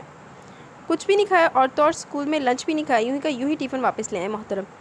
गलत, बहुत गलत बात। अब मैं आपसे पक्का नाराज़ होने वाली हूँ। अजियारा ने सनी को सोफे पर बिठा और मसनूई नाराज़गी की एक्टिंग करने लगी। सॉरी जिया। सनी परेशान हो गया। वो डर गया कहीं अजियारा इसको छोड़ के ना चली जाए। नहीं, पहले आप मुझसे प्रॉमिस करो कि मामा को परेशान नहीं करोगी, मामा की बात मानोगे। प्रॉमिस, पक्के वाला प्रॉमिस। मैं मामा को तंग नहीं करूँगा, इनसे कपड़े भी चेंज कर लूँगा और लंच भी खा लूँगा, मगर आप मुझे छोड़ के तो नहीं जाएंगी ना? सनी का सांस फूलने लगा। वो इतना कुछ फर अपनी तोतली ज़ुबान से बोलते बोलते थक गया। बस बस। अजियारा को इसके बोलने पर ढेर सा प्यार आ गया। इसने झट से 2.5 साल के सनी को गोद में भर लिया। 2.5 साल का तोता एडा फर बोलता, साडा तोता तो नहीं बोलता एडा तर फर। मैं कहीं नहीं जा रही आपको छोड़ के। जुनैरा भी हल्के से मुस्कुरा दी। सनी के साथ इसको भी अजियारा बहुत अच्छी लगी थी, सीधी सीधी सादी मासूम सी। वो छोटी लड़की ज़ैनरा के दिल को बहुत अच्छी लगी। देखते हैं कब तक। एकदम से पीछे से गंभीर भारी सर्द आवाज़ ने इसको चौंका दिया। इसने पीछे पलट कर देखा, वहाँ अब्राश अस्करी खड़ा था, और जाने कितनी देर से खड़ा था। वो इनकी सारी बातें सुन चुका था। जुनैरा ने भी खफकी भरी नज़रों से अब्राश अस्करी को देखा, जो अब बिल्कुल अजियारा के सामने वाले सोफे पर आकर बैठ गया और बगौर इसी को तक रहा था। अब्राश, कोई फजूल बात मत करना। जुनैरा ने पहले तनबीह करना ज़रूरी समझा। लो, मैंने कोई फजूल बात की? तुम्हारी सनी की ट्यूशन टीचर ही सनी को हरे हरे बाग दिखा रही है, बल्कि ये कहना ज़्यादा सही होगा कि सनी को बेवकूफ़ बना रही है। अब्राश अस्करी टांग पर टांग रख के बैठ गया, मगर नज़रों में अजियारा का ही चेहरा फोकस किया हुआ था। क्या मतलब? जुनैरा को अब्राश अस्करी की उलझी बात कतई समझ में नहीं आई, मगर अजियारा बहुत अच्छी तरह समझ गई थी। वो घर से नया पक्का आज़म करके निकली थी कि अब्राश अस्करी का सामना पूरे एतमाद से करेगी, उससे डरे सहमेगी नहीं, बल्कि और फिर 20,000 सैलरी इसको जिस मकसद के लिए मिली इस जॉब में वो अब तक खरी नहीं उतरी। इसलिए इसने सोच लिया था वो अब्राश अस्करी से बिल्कुल खौफज़दा नहीं होगी। वो जितना इससे डरेगी, अब्राश अस्करी इतना इस पर हावी होगा। इसलिए डट कर मुकाबला करना बिना डरे और बिना खौफज़दा हुए। ये आपकी अपनी सोच है मिस्टर अब्राश। अगर आप ऐसा सोचते हैं तो ये आपका अपना अमल है, मगर मैं सनी को छोड़ के कहीं नहीं जाऊँगी। पूरे एतमाद से इसने अब्राश अस्करी की आंखों में देखा था। इसके एतमाद से बोलने पर जुनैरा ने हैरानी से अजियारा को देखा, तो वहीं चंद लम्हे के लिए अब्राश अस्करी भी दंग रह गया, मगर वो इस पर साबित नहीं करना चाहता था। वेरी गुड, गुड कॉन्फिडेंस, मगर मैं जानता हूँ तुम्हारा ये एतमाद सिर्फ पल भर का है। अच्छा, मैं आपके लिए कुछ नहीं कह सकती। डरती हो ना मुझसे? क्यों? आपको ड्रैकुला जिनसे मैं डरूंगी? एक और जुमला। जुनैरा पर तो जैसे हैरतों के पहाड़ टूट के वो अंदर से थोड़ा घबरा भी रही थी, कहीं ऐसा ना हो कि अब्राश अस्करी भी चीख पुकार करना शुरू कर दे। अभी अजियारा पर गुस्सा करना शुरू कर देगा, मगर हैरानगी पर हैरानगी, जैसे आज हैरतों का दिन था। जुनैरा ने कनखियों से अब्राश अस्करी का चेहरा देखा, जहाँ सुकून ही सुकून था, कोई गुस्सा को शिकन नहीं थी। चलो सनी, पहले आपके कपड़े चेंज करवाते हैं, फिर खाना खाएंगे, इसके बाद पढ़ाई। अजियारा ने सनी के घर के कपड़े उठाए और इसको चेंज कराया। जुनैरा अजियारा के इस पर पूरे अंदाज जवाबदार जवाब पर हौले से नीचे मुँह चेहरा की मुस्कुरा दी। आज अब्राश अस्करी की पहली हार थी जो अजियारा ने दी थी, मगर वो हिम्मत नहीं हारेगा। वो अजियारा को इस कदर जिद करेगा वो खुद ही घर छोड़ के भागेगी। एक हफ्ता गुजर गया था। इस एक हफ्ते में अजियारा ने जैसे ठान ली थी कि अब्राश अस्करी को पूरी तरह जिद करके रहेगी, जिसमें वो पूरी तरह कामयाब भी रही। हर मोड़, हर कदम, हर लम्हा, हर पल वो इसको चिढ़ाती रही थी, और वो चिढ़ता रहा था, मगर कभी भी इस पर जाहिर नहीं किया। बेशक वो इस छिटांग भर की लड़की से हार रहा था। वो क्या मैदान छोड़ के भागती है। अब्राश अस्करी कभी कभी बेजार होता, इसके सामने सट जाता था, और पीछे इसकी फतयाब मुस्कुराहट वो बखूबी महसूस कर सकता था। और फिर वो हर रोज़ वो एक नए अज़म के साथ इसके सामने खड़ा हो जाता। समझती क्या है छिटांग भर की लड़की? मुझे यानी अब्राश अस्करी को हराएगी? नहीं, मैं इसको जीतने नहीं दूंगा। मैं इसको मजबूर कर दूंगा वो यहाँ से खुद ही चली जाए। नहीं होने दूंगा मैं इसकी कोई भी चाल कामयाब। अच्छा जी, बड़ी बड़ी बातें करते थे। अब्राश अस्करी इस वक्त अपने कमरे में जले पैर की बिल्ली की तरह इधर से उधर ठहर रहा था। दिल ने तो तस्लीम कर लिया वो हार चुका, मगर दिमाग मुनकर था और बार बार दिल की तावीलों को झुठला रहा था। सनी, आज तुम्हारे ऋषि मामा हमें ज्वाइन नहीं करेंगे? अजियारा अपने टाइम पर सनी को पढ़ाने आ चुकी थी। कोई 1 घंटा हो गया इसको आए, मगर अब तक अब्राश अस्करी बाहर नहीं आया। हर वो रोज़ वो इसको कुछ ना कुछ बोलता, मगर अजियारा ने दिल पर पत्थर रख लिया था। पक्का इरादा कर लिया था कि हर सूरत जीत के रहेगी। वो इस जॉब की कीमत अदा करेगी। जिस काम के लिए वो इस घर में भेजेगी वो इंशाल्लाह होगा, और किसी हद तक तो वो कामयाब भी रही थी। काम घर दे विच किस मकसद वास्ते भेजा गया सी? मुंडा फसाण वास्ते, या फिर मुंडे नूं शौक चों कड्ढण वास्ते? पता नहीं जिया, वैसे अच्छा है ना जिया, वो आपको डांटते भी तो रहते हैं। सनी अपने मासूम अंदाज में अपने हिसाब से पते की बात बोल रहा था। अरे नहीं तो क्या हुआ? मुझे बुरा थोड़ी लगता है, मगर जिया मुझे अच्छा नहीं लगता, वो गंदे हैं। अपनी तोतली जुबान में कहता वो जियारा की गोद में चढ़ गया। बुरी बात ऐसे नहीं बोलते। चलो आज हम आपके ऋषि मामा के रूम में पढ़ेंगे। अजियारा ने मासूम से सनी को गोद में भरा और साथ इसका बैग भी उठा लिया। अजियारा ने हौले से दस्तक दी। कौन है? अंदर से तड़कता हुआ जवाब आया। हम हैं। वो बगैर इजाज़त के अंदर चली गई। तुम क्यों आई हो यहाँ मेरे बेडरूम में? आने की तुम्हें हरी हिम्मत भी कैसे हुई? अब्राश अस्करी जानता जलता भुनता अपनी जगह से खड़ा हुआ, मगर अजियारा ने इसके गुस्से की परवाह किए बगैर सनी और उसका स्कूल बैग लिए वहीं सोफ़ा सेट की तरफ बढ़ गई, और नहायत पुरसकून और मुतमिन अंदाज में सनी को लेकर बैठ गई, जैसे आज फुर्सत ही फुर्सत है। अब्राश अस्करी इसकी हिम्मत, इसके ठटाई को देखते का देखता रह गया। ए उठो यहाँ से, निकलो मेरे बेडरूम से। वो तपता हुआ इसके सर पर आ पहुँचा। हाँ तो सनी आज हमें क्या पढ़ना है? वो अब राशस्त्री की बात को कतई नज़रअंदाज की सनी के बैग से बुक्स निकालने लगी। सुना नहीं तुमने? निकलो मेरे रूम से। वो आपके बुरी तरह धाड़ा था। आराम से बात करें, मैं जानती हूँ आपने हिटलर की कई क्लासेस ज्वाइन की होंगी, मैं तो समझे ढीठ हो गई हूँ, आपकी इस चंगाड़ धाड़ की आदि होगी, मगर सनी तो बच्चा है, कम से कम इस मासूम का ख्याल करें। वो सहम रहा है, डर रहा है आप किस तरह चीखने चिल्लाने से। नहायती ठंडा और पुरसकून लहजा मुतमिन अंदाज इसने राशस्त्री को गोया जलते तवे पर बिठा दिया हो, और वो ज़्यादा देर अपने भड़कते उबलते खून पर तादेर कंट्रोल नहीं कर सका। एक हफ्ते तक जो लावा शरारा बन के खून में दौड़ रहा था, ज़्यादा के पुरसकून अंदाज ने राशस्त्री को बेकाबू कर दिया। वो अड़ियल घोड़ा हिनहनाता हुआ आगे बढ़ा और नहायती बेरहमी जारहाना तरीके से इसका हाथ अपनी मजबूत आहनी हथेली के शिकंजे में जकड़ इसको अपनी तरफ सिमत खींचा। वो नाजुक सी डाल किसी टूटी हुई शाख की तरह खींचती चली और नहायती बुरी तरह राशस्त्री के वसी और सीने से जा टकराई। हाउ डेयर यू, तुम्हारी हिम्मत भी कैसी हुई मुझसे इस तरह बात करने की? अजारा कती थी आनी थी असना इस क़यामत अक्तात के लिए अब राशस्त्री के झुलसे चेहरे पर ख़तरनाक हद तक गुस्सा था। इन आंखों में सुर्ख अंगारे दौड़ रहे थे जिसकी चिंगारी से अजियारा को अपना पूरा वजूद आग के दहते अंगारों में लिपटा महसूस हुआ। इन बादामी आंखों में हद दर्जा खौफ सरासीमगी सी दौड़ने लगी और उसकी रीढ़ की हड्डी सुनसुनाने लगी। मसामों से बूंद बूंद ठंडा पसीना फूटने लगा।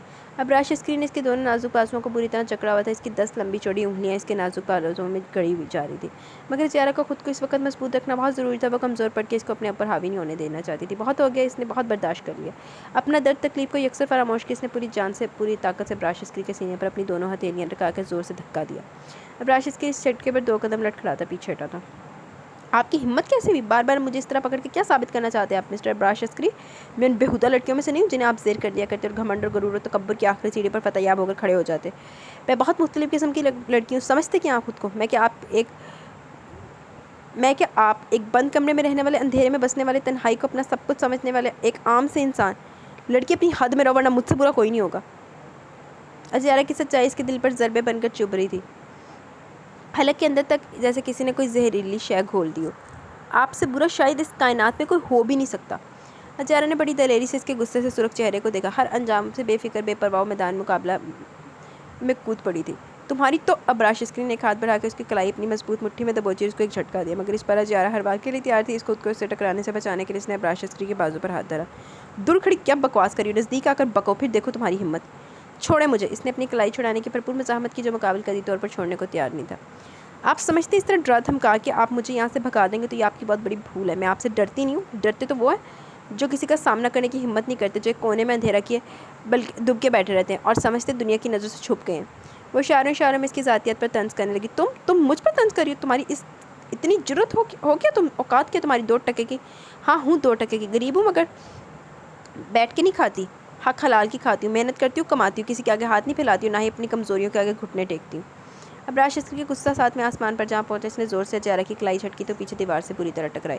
दीवार से टकराने से इसकी कमर पर ज़रब लगी कि वो कराह कराएगी। तकलीफ के आसार बहुत वाज़े इसके गुलाबी चेहरे के हर नकूश पर उभरे। अब राशस्त्री आगे बढ़ा और दोनों हाथ इसके सर के पास दीवार पर टका दिए, थोड़ा सा इस पर झुका। बगौर इन सहमी खौफजदा आंखों में बगौर झाँका। इतनी सी छटांग भर की, मगर ज़ुबान इतनी लंबी गज भर की। आपकी खुद अपने बारे में क्या राय है? दूबदू जवाब बिना डरे। लड़की मेरे गुस्से को हवा मत दो वरना बहुत पछताओगी। तो जब से आप कौन सा सुर बखेर रहे हैं मिस्टर राशस्त्री? जिन लड़कियों से आपकी दोस्ती रही होगी ना, जिन पर आपने धड़ल्ले से फ्लर्ट किए होंगे, वो और ही होंगी, मगर मैं उन जैसी नहीं हूँ। मैं जो बात करती हूँ डंके की चोट पर करती हूँ। और रही गुस्से की बात, तो मुझे नहीं लगता इसके सिवा आपको कुछ आता भी है। जाहिर सी बात है, फालतू इंसान और करेगा भी क्या सिवाय गुस्से के। तुम मुझे मेरे घर में, मेरे बेडरूम में मेरे सामने खड़ी होकर मुझे ताने दे रही हो? तुम्हारी इतनी मजाल, आज तक मेरे घर वालों में से किसी ने मुझसे इस तरह तेज़ लहजे में बात नहीं की, कभी गुस्सा नहीं कर। तुम इतनी दलेरी से मेरे सामने खड़ी मुझको ताने मारी हो। जी दुरुस्त फरमाया आपने। आपके घर वाले आप पर गुस्सा नहीं करते? क्यों? और क्यों करेंगे? आपकी हरकतें ही सुभान अल्लाह। यकीनन वो डरते होंगे। अब मेरा रास्ता छोड़िए, मुझे अपने घर जाना है, वो बेजारी से बोली। वो तो आज इसको सच्चाई के आईने पर आईने दिखा रही थी, जिसे राशस्त्री तस्लीम नहीं करना चाहता था। तुम्हें क्या लगता है कि तुम मुझे इतने ताने तशने दोगी, मुझे मेरे ही घर में इतनी बातें सुनाओगी, मैं तुमको सजा दिए बगैर जाने दूंगा? राशस्त्री ने दीवार से अपनी हथेली हटाकर इसके नाजुक से शाने पर गाड़ दी। इस अजारा को कोई सबील नहीं सूझी सिवाय इसके इसने राशस्त्री की कलाई पर बहुत ज़ोर से अपने चमकते मोती जैसे दांत गाड़ दिए थे। अपनी पूरी जान लगाई थी अजारा ने कि राशस्त्री चीख पड़ा और हाथ इसके शाने से हटाने पर मजबूर हो गया। अजियारा ने मौका गनीमत जानो तेरी से वहाँ से भागी थी। अरे जंगली बिल्ली, रुको, मैं तुम्हें छोड़ूंगा नहीं। अजियारा तो किसी तीर की तरह वहाँ से क्या घर से बाहर निकलती चलेगी। पीछे अब राशस्त्री ने अपनी सफ़ेद चौड़ी कलाई देखी, जहाँ इसके दांतों के गहरे निशान गड़े हुए थे। अब राशस्त्री के कन्हैया साथ ढीले पड़ गए। दरवाजे के बाहर खड़ी जुनैरा सब सुन चुकी थी, क्योंकि जब सनी ने राशस्त्री के गुस्से का बताया तो फ़ौरन वहाँ आई थी, मगर बाहर ही रुक गई कि चलो शायद अजियारा के आईना दिखाने से राशस्त्री संभल जाए। यही सोचकर बाहर ही रुकी और अजियारा को भागते देखा तो एक आवाज़ भी लगाई, मगर वो सुनी अनसुनी करती दौड़ती चली गई। अब राज शख्स हुण तीर वगर सीधा हो जाएगा, भावें कुड़ी दे पिछे लग जाए, लग गया तो पिया, होर किन्ना क लगना। गहरी नींद में करवट बदलते सैयरा स्कारवी ने बेड के दूसरे साइड हाथ रखा, मगर वो जगह खाली थी। नींद में सैयरा स्कारवी के आसाब झनझना उठे, तेजी से इसका दिलो दिमाग बेदार हुआ। आंखें खोली तो अपने जहादी साइज बेड के दूसरे साइड पर बरीज़े गायब थी। वो जल्दी से उठा, कमरे के चारों तरफ देखा, वो कहीं नहीं थी। वो बेकरार सा होकर जल्दी से ड्रेसिंग रूम की तरफ बढ़ा। वॉशरूम देखा तो जैसे पैरों तले से ज़मीन निकल गई हो। इसने दरवाजे की जानिब कदम बढ़ाया, दरवाज़ा हल्का सा खोला जो पूरा खुलता चला गया, यानी वो बाहर निकल गई। इसके जिस्म का रवां रवां सनसनाने लगा। रेलिंग पकड़ के सीढ़ियों पर देखा, नीचे देखा तो नज़र दाखिली दरवाजे पर पड़ी। वो दाखिली दरवाजे की तरफ बढ़ रही थी। शोमई किस्मत के दरवाज़ा लॉक था। वो तकरीबन बड़े बड़े डग भरता इस तक पहुँचा। पूरी आंखें फाड़े वो बस चलती चली जा रही थी। इसने दाखिली दरवाजे के लॉक पर हाथ रखा ही था कि सैयरा स्कारवी ने नहायत आस्ती से इसका फूल जैसा नाजुक वजूद अपनी बाहों में उठा लिया। बरीज़े की नींद टूट चुकी थी। ऐसी हालत में वो भी सैयरा स्कारवी की मजबूत बाहों में वो गड़बड़ा के रह गई। वो सिर्फ ये सोच कर रह गई वो रात को ड्रेसिंग रूम में सोई थी, फिर वहाँ कमरे से बाहर यहाँ सैयरा स्कारवी की पनाहों में क्या कर रही है। बमुश्किल इसने नीले झील जैसे कांच उठा के सैयरा स्कारवी के चेहरे की तरफ देखने की कोशिश की, जहाँ बेपनाह संजीदगियों का रास्ता इन गरे आंखों में टूटी नींद का खुमार था, तो लबों को सख्ती से भेजा हुआ था। कर लिया मेरे चेहरे का पोस्टमार्टम। सैयरा स्कारवी ने बरीज़े को आराम से बेड पर लटाया, खुद इसके साथ ही साइड पर बैठ गया। बरीज़े की शर्मा हया से आंखें झुक गई, दिल बुरी तरह धड़कने लगा। सैयरा स्कारवी का सामना करने से वो हमेशा से घबराती थी। इसकी सांसों की रफ्तार बढ़ने लगती थी। इसके सुर्ख और सफ़ेद आरज़ गुलनार से होने लगे थे। पलकों की बाढ़ लरसने लगी थी। सैयद स्कारवी ने बगौर इस दिलकश खूबसूरत मंजर को देखा और मज़ीद अपने दिल की जसारत पर बंद नहीं बांध सका। अपनी मोहब्बत और चाहत की मोहर वो झुककर इसकी अरकल पेशानी पर सबत करता चला गया। बरीज़े ने बड़ी मुश्किल से झुकी लरसती पलकों की बाढ़ ऊपर उठाई और खुद पर झुके इस चेहरे को देखा जो नहायती चाहत भरी नज़रों से उसको देख रहा था। आप ऐसे क्यों देख रहे हैं? इसने इन नज़रों की तहरीर पड़ी नहीं जा रही थी। क्यों नहीं देख सकता क्या? भाई बीवी हो मेरी, मैं कुछ भी कर सकता हूँ, ज़ुमानी लबो लहजे में कहते हुए जैसे बरीज़े की जान ही तो निकाल गया। सैयरा स्कारवी के ज़ुमानी प्यार का वो मफ़हूम समझ ही नहीं सकी थी। समझी तो बस ये कि मैं कुछ भी कर सकता हूँ। मासूद के जाए, मतलब इसने कुछ गलत कर दिया? मैंने कोई गलती कर दी? मासूम अंदाज में पूछे के सवाल का मतलब तो इस वक्त वो नहीं समझा था। नहीं तो क्यों? तुम्हें लगता है कि तुमने कुछ गलत किया? सवाल पर सवाल दागा गया। आप ही तो बोल रहे हैं कि मैं कुछ भी कर सकता हूँ। ओ, सैयरा स्कारवी ने अपना सर पीट लिया, सीधा होकर बैठ गया। अब क्या हुआ? बरीज़े भी उठकर बैठी। सैयरा स्कारवी के इस तरह सर पीट लेने से समझी कि इसने फिर कुछ गलत कर दिया। वो सीधी सैयरा स्कारवी के गुस्से से डरती भी तो बहुत थी। मेरी नादान बीवी, मोहब्बत की ज़बान समझ में आती है? इसने बरीज़े की पतली सी नाक खींची। पता नहीं आप क्या कह रहे हैं, मुझे कुछ समझ में नहीं आ रहा। मुझे नींद आ रही है, मैं जाऊँ? मोहब्बत लफ्ज़ पर पूरी कहानी समझ गई, मगर जान के अनजान बन गई।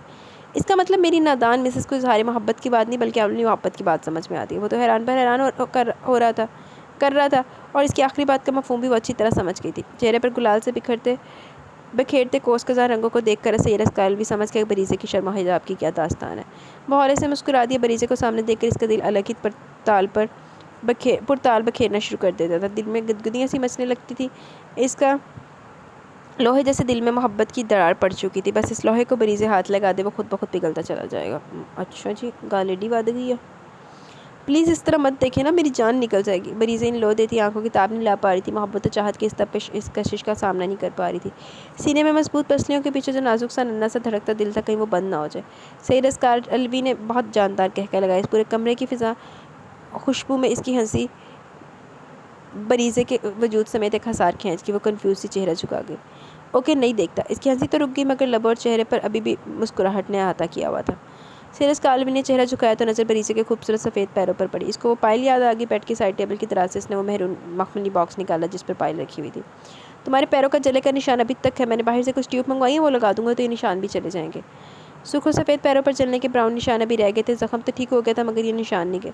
नहीं, बरीज़े ने तेज़ी से अपने दोनों पैर समेट लिए। मैं ऐसे ही ठीक हूँ, मैं कोई ट्यूब नहीं लगाऊंगी। नहीं ठीक करने मुझे अपने पैरों का ये निशान। मगर क्यों बरीज़े, तुम नहीं चाहती हो तुम्हारे पैर पहले जैसे हो जाएं? सैयरा स्कारवी ने को इसके मन तक समझ में नहीं आई। नहीं, मैं नहीं चाहती हूँ कि मेरे पैर पहले जैसे हो जाएं, बल्कि मैं तो शायद इस दुनिया की पहली इंसान हूँ कि जिसे अपने जिस्म के किसी हिस्से पर दाग धब्बा अच्छा लगता है, जो सुकून में खुश है। बरीज़े के चेहरे पर गुजरे ज़माने की तकलीफ़ और दर्द की परछाइयाँ थी। सैयरा स्कारवी बखूबी जानता था इस दर्द तकलीफ़ की वजह। मुझे नफ़रत है सैड ब्राई से। जितनी नफ़रत मुझे सैड ब्राई से, इससे कहीं ज़्यादा नफ़रत वो इन दाग धब्बों से, इन कमियों से करते हैं जो चाहे किसी इंसान में हो, किसी मादी शय में। आज अगर मेरे जिस्म पर दाग धब्बा है तो यकीनन वो मुझसे भी नफ़रत करने लगा, तो इसकी नज़र मुझ पर नहीं पड़ेगी। इन नीले झील के टोरों में शिद्दत ज़ब्त से चंद मोती टूट कर सार पर फिसलते चले गए, फैलते चले गए। सैयरा स्कारवी ने बगौर ना सिर्फ इसको सुना, बल्कि इसके चेहरे पर लिखी दर्द की परछाइयों ने, आंसुओं ने इसको भी तकलीफ़ दी थी। इसने हाथ बढ़ाकर बरीज़े के झुके चेहरे को थोड़ी से पकड़कर ऊपर उठाया। तुम्हें अपने अस्कार पर ज़रा भर भी भरोसा नहीं है? ग्रे कांच इस नीले झील के टोरों में डाल दिए जहाँ इसको अपना वाज़ेह नज़र दिखा। मुझे आप पर भरोसा है, मगर सेरा स्कारल्वी ने अपनी अंगश्त शहादत इसके गुलाब की पंखड़ियों जैसे लबों पर रख दी। आगे हर बात, हर सोच खत्म हो जाती है। शर्महिया का पर्दा इसकी आंखों ढाक गया था। एनीवेज, इन कड़वी सोचों और कड़वी बातों को भूल जाओ और ये लो, इस दिन तो ये तोहफा तुम्हारी खूबसूरत पैरों की जीनत नहीं बने थे, मगर आज कोई दीवार कोई फसील नहीं है। सेरा स्कारल्वी ने मेहरून मखमली बॉक्स से वो पायल निकाली, ब्रीजे के पाँव में पहनाने लगा। मैं खुद ही पहन लूँगी। झिझकती हुई वो एक बार फिर अपने पाँव समेटने लगी, मगर सेरा स्कारल्वी ने थाम लिए थे। नहीं, ये हक मेरा, इसलिए मुझे अदा करने दो। पिलाकर इसने ब्रीजे के मना करने के बावजूद दोनों पैरों में पायल पहना दी। बहुत खूबसूरत लग रही है तुम्हारे पैरों में। अब घर के किसी भी कोने में तुम जाओगी, ये पायल मुझे तुम्हारी तरफ खींच के ले आएगी। ब्रीजे ने पायल देखी, फिर असकार का चेहरा जो पहले से ज़्यादा रोशन हो रहा था। इन गिरे कांच में झिलमिल करती बहारें थी, जिनकी संगत में वो रहना चाहती थी, मगर फिर अभी अपने दिल के इसके हक़ के लिए समझा नहीं पाई थी। सुबह के 5 बज गए, चलो आओ फजर की नमाज़ अदा कर ले। अपने लिए रब्बुल इज़्ज़त से बहुत सारी खुशियाँ मांगते हैं। वो मुस्कुराता हुआ उठ खड़ा हुआ और इसको पीछे ब्रीजे खड़ी हुई पायल की झनकार इसकी छन छन ने आगे जाते सेरा स्कारल्वी को मुड़ने पर मजबूर कर दिया था। अच्छा जी। अजारा आज अपने टाइम के मुताबिक ठीक 1 बजे आ गई थी। पूरी रात सोचते सोचते गुजार दी वहाँ जाना चाहिए नहीं। दिल ने कहा मत जा, मगर दिमाग गवाही देता कि तू क्या डरती है इस ड्रैकुला से जो ना चाहे या कोई चोरी की जो कि छुप कर घर में बैठ जाए। इसका इरादा पक्का था, सोच मजबूत, वो किसी भी कदम पर कमजोर नहीं पड़ेगी। अगर आज में कोई ऐसी वैसी हरकत की तो खूब खरी खरी सुनाएगी, तबीयत हरी कर देगी। समझता क्या खुद को, होगा अपने घर का रईस ज़्यादा बिगड़ा मीज़ादा। हाल में ज़ुनैरा सनी के साथ बैठी इसी का वेट कर रही थी। वो तो समझ रही थी कि कल के वाक़ये के बाद अब ज़ियारा यहाँ नहीं आएगी, मगर सामने से आती है ज़ियारा को देखकर वो शॉक्ड सी तो रहेगी। अस्सलाम वालेकुम ज़ुनैरा अपी। वालेकुम अस्सलाम, कैसी हो? जी अल्हम्दुलिल्लाह। वो धीरे से मुस्कुरा दी और सनी के पास बैठ गई। खैरियत? आज सनी सुस्त हो रहे हैं, तबीयत तो ठीक है ना? ज़ियारा ने सनी को ज़ुनैरा की गोद में लेटे देखा। नहीं सनी की आज तबीयत ठीक नहीं, हल्का सा टेम्परेचर है। ज़ुनैरा ने सनी के बालों को सहलाया। अरे क्यों भाई? ज़ियारा को फिक्र सी। ज़ुनैरा ने ज़ियारा की फ़िक्र को बगौर नोट किया। वो दिल से सनी को प्यार करने लगी थी, इसकी फ़िक्र करने लगी थी। सनी जिया पास नहीं आओगे? ज़ियारा ने सनी के छोटे छोटे नन्हे नन्हे से पैरों को सहलाया। इसी वक्त अब्राश स्क्रीप ने बेडरूम से चलता हुआ सीधा ज़ियारा के बिल्कुल सामने वाले सिंगल सोफे पर टांग रखकर विराजमान हुआ। नज़र ज़ियारा के चेहरे का तवाफ़ कर रही थी। ज़ुनैरा और ज़ियारा ने एक साथ अब्राश स्क्रीप को देखा। नज़रों के इस शानदार तसादुम ने ज़ियारा को नज़र झुकाने पर मजबूर कर दिया, जबकि ज़ुनैरा को ज़ियारा की फ़िक्र सी लग गई थी। कहीं अब्राश स्क्रीप ज़ियारा पर कल का गुस्सा न उतार दे। जब से इसके साथ क्या हादसा हुआ था, तब से वो वैसे ही चिड़चिड़ा गुस्से वाला तो बहुत ही हो गया था, मगर हैरत तो इस वक्त हुई जब अब्राश स्क्रीप को नहायत ही पुरसुकून और मुतमिन देखा। इसके चेहरे पर कल की बातों का शायबा तक ना था। अब्राश, तुम इस वक्त यहाँ? खैरियत? ज़ुनैरा ने अपने दिल का शक दूर करना चाहा। क्या मतलब मैं यहाँ क्यों? मैं यहाँ नहीं आ सकता? उल्टा सवाल किया था। नहीं, क्यों नहीं आ सकते? मेरा मतलब था तुम इस वक्त अपने बेडरूम में होते हो ना? हाँ, तो मसला क्या तुम्हारे साथ? मैं बेडरूम में होता तो तुम्हें बुरा लगता? कहती हो बाहर निकलो कमरे को, अंधेरे सुनाटे तन्हाई को अपना मस्कन बना लिया, और भी यहाँ तुम लोगों के पास आकर बैठो तो सवालात पर सवाल करके मेरा दिमाग खा रही हो।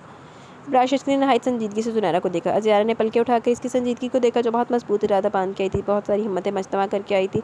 ऐसा लग रहा था कहीं पानी के बुलबुले की तरह साबित ना हो। तुम तो बात को कहाँ से कहाँ ले जाते हो? ज़ुनैरा थोड़ी सी खफीफ होगी। एक्चुअली मैं देखना चाहता हूँ कि सनी को इनकी जिया साहिबा क्या ट्यूशन देती हैं, जो वो इतना दीवाना हो गया अपनी इस नई ट्विटर का। अब्राश स्क्रीन ने मुस्कुराती आंखों से ज़ियारा का गुलाबी चेहरा देखा। ज़ियारा का दिल एकदम तेजी से धड़का था। इसने अपने गुलाबी होंठों को दांतों तले दबाना शुरू कर दिया।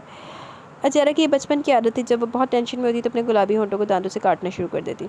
इसी दौरान ज़ुनैरा का मोबाइल बजने लगा। इसने फ़ोन देखा जहाँ अमरीन कॉलिंग जगमगा रहा था। हेलो जी, अस्सलाम वालेकुम अमरीन आंटी। इसने फ़ोन रिसीव करके कान से लगा लिया। जी वालेकुम अस्सलाम बेटा, जीती रहिए। बताइए आप कब तक आ रही है? रिश्ना भाभी को आए 1 घंटा हो गया और आपका कुछ पता तो नहीं। बस अमरीन आंटी मैं बिल्कुल रेडी हूँ, 10 मिनट में निकलती हूँ। देखते सही कि डी प्राइवेसी दी जा रही भरा नूं ते ट्विटर नूं होने वाली भाभी को। ज़ियारा ने ज़ुनैरा के जाने का सुनकर इसको देखा था। तो क्या वो जा रही हैं? मैं पूछ लेती हूँ, अब्राश चल रहे हो? अमरीन आंटी ने लंच पर इन्वाइट किया। नहीं, मैं नहीं जा रहा। फिर तो ऐसा लगा जैसे सूली पर ही जान अटक गई कर रहेगी। नहीं आंटी, सनी को भी नहीं लाऊंगी, परसों से सनी के फाइनल टर्म्स शुरू हो रहे हैं। चलो फिर आप आ जाओ। आती हूँ मैं। इसने मुस्कुरा के मोबाइल ऑफ कर दिया। फिर ज़ियारा को देखा। ज़ियारा मैं चलती हूँ सनी बेटा। ज़ियारा, जिया को बिल्कुल तंग नहीं करना, मैं जल्दी आ जाऊँगी। ओके जानू। ज़ुनैरा ने सनी को प्यार किया। ओके मामा। आप सनी को लेकर नहीं जा रही? सनी की परसों की मुकम्मल तैयारी है। ज़ियारा भी यहाँ से जाना चाहती थी। सुना नहीं तुमने, परसों सनी के फाइनल पेपर शुरू हो रहे हैं और मुझे सनी के फुल मार्क्स चाहिए। ज़ुनैरा के बोलने से पहले अब्राश स्क्रीन ने रूडली लबो लहजे में कहा। वो इसकी यहाँ से बचकर निकलने की वजह समझ चुका था। घबराओ नहीं, मैं जल्दी आ जाऊँगी, तुम्हारे जाने से पहले आ जाऊँगी।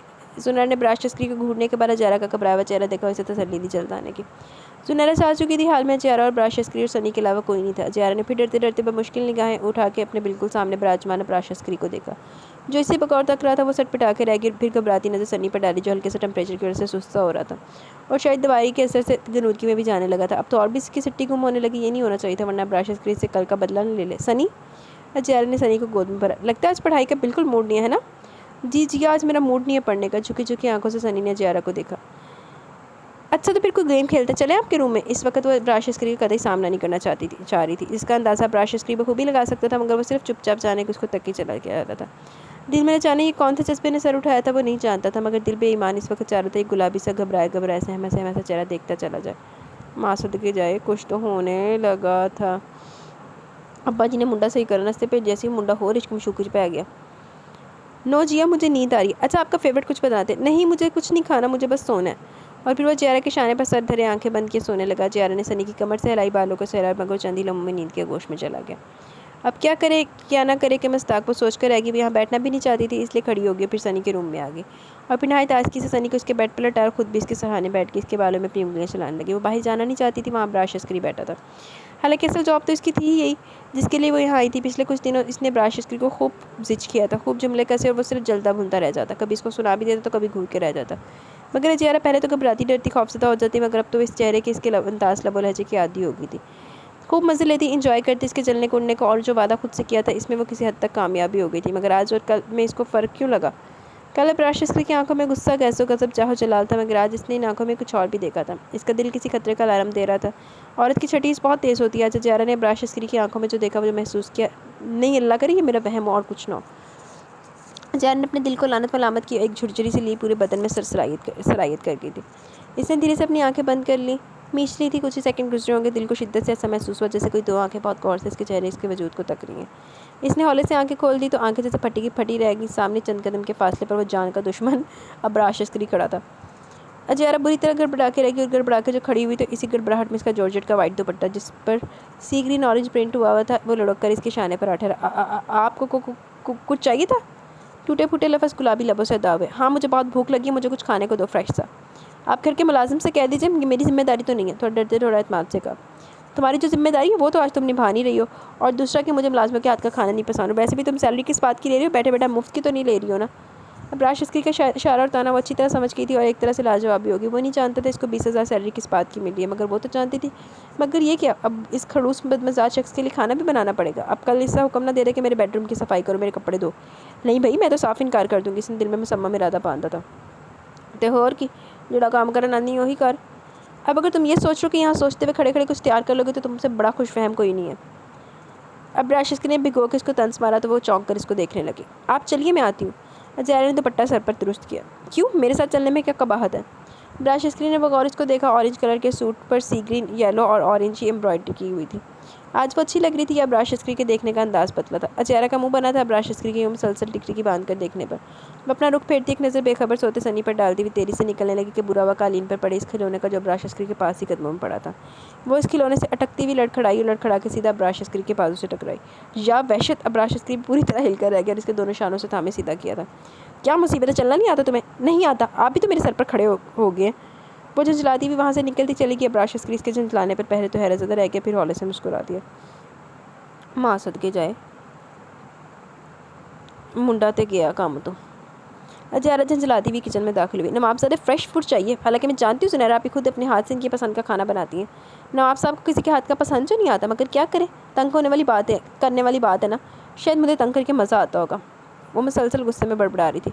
ये देखो सुनहरा पे चिकन कढ़ाई बना के गई हैं। इसने डिश से ढक्कन हटाया जो अभी भी गर्म हो रही थी। मगर मुझे चिकन कढ़ाई नहीं खाना, आज मेरा मूड नहीं है। भारी गंभीर आवाज़ पर ज़ियारा ने तेरी से पलट कर देखा। अब्रार करी वहीं किचन के दरवाजे पर इस्तारा था। ज़ियारा होंक होकर रह गई। इन्होंने यकीनन मेरी सारी बातें सुन ली होंगी, वो सिर्फ सोच कर रह गई। अब्रार करी आगे बढ़ा और फ्रिज में झाँकने लगा। एक बाउल में इसको मसाला लगी फ्रेश फिश नज़र आ गई। इसने वो बाउल निकाला और ज़ियारा के हाथ में थमा दी। ये लो जल्दी से इसको फ्राई करो, सलाद और रायते के साथ मुझे दो। फ़िश ना बाबा ना, ये मैं नहीं पका सकती। ज़ियारा ने वो फ़िश का बाउल इस तरह किचन काउंटर पर रखा जैसे कहीं वो फ़िश जिंदा होकर बाहर ना आ जाए, इससे चिमट जाए। आप प्लीज़ मुझे कुछ और पकाने को दे दें। मछली से मुझे सख्त एलर्जी है, मैं इसकी स्मेल बर्दाश्त नहीं कर सकती। घर में भी इसने कभी नहीं बनाई थी। इसे याद था कि एक तो वो बहुत कम बनती थी मछली, मगर शहीद की फरमाइश पर बनती भी तो वो सारा दिन कमरे से बाहर नहीं निकलती, ना ही खाना खाती।